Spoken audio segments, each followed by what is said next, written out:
الحمد لله وكفى وسلام على عباده الذين اصطفى أما بعد أعوذ بالله من الشيطان الرجيم بسم الله الرحمن الرحيم وما أرسلناك إلا مبشرا ونذيرا. حضرات گرامی، میں اس بسم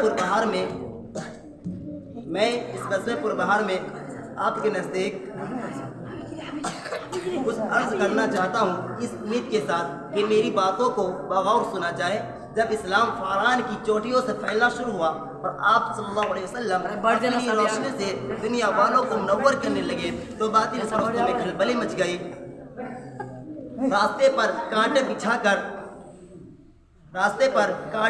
کر تپتی ہوئی زمین پر سلا کر آگ کے انگاروں پہ لٹا کر پھانسی کے پھندوں پہ چڑھا کر گھر پر اجاڑ کر آپ صلی اللہ علیہ وسلم کی آواز کو روکنے کی اور دبانے کی کوشش کرنے لگے، مگر حق کی آواز روز برس بڑھتی ہی جا رہی تھی. حضرات، 7 نبی محرم کا مہینہ ہے.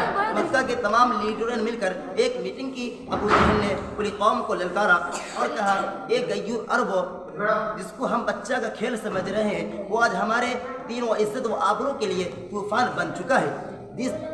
جس دین کا چرچا محمد کر رہے تھے، ان کے ماننے والوں کی تعداد روز بروز بڑھتی ہی جا رہی ہے.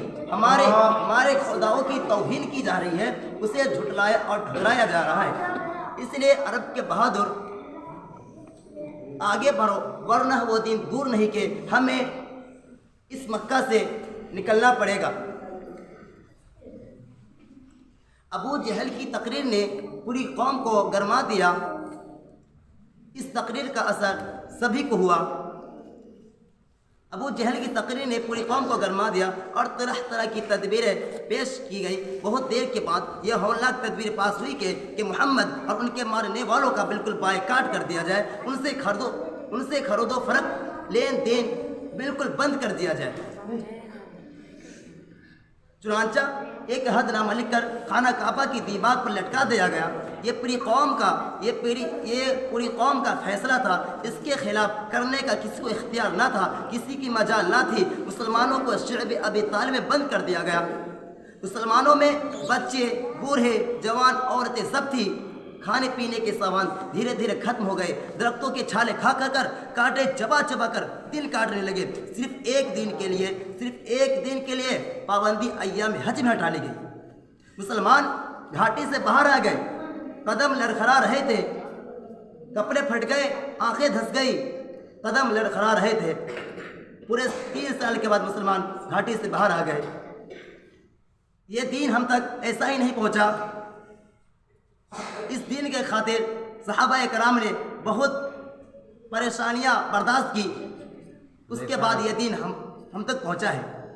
اور ہمارا حال یہ ہے کہ ہم اس کا مذاق اڑاتے ہیں. اللہ کے بتائی ہوئی حکموں کو نہ مانتے ہیں. نبی کا طریقہ کو ہم نہیں اپناتے ہیں، بلکہ تو ان کے طریقوں کے ساتھ ہم کھلواڑ کرتے ہیں، مذاق کرتے ہیں. اللہ تعالیٰ سے دعا ہے کہ اللہ تعالیٰ ہمیں صحیح راستے پہ چلنے کی توفیق عطا فرمائے اور نیکی کی توفیق عطا فرمائے، برے کاموں سے بچنے کی توفیق عطا فرمائے. میں اسی چند باتوں پہ میں اپنی تقریر کو ختم کرنا چاہتا ہوں. وما علینا الا البلاغ.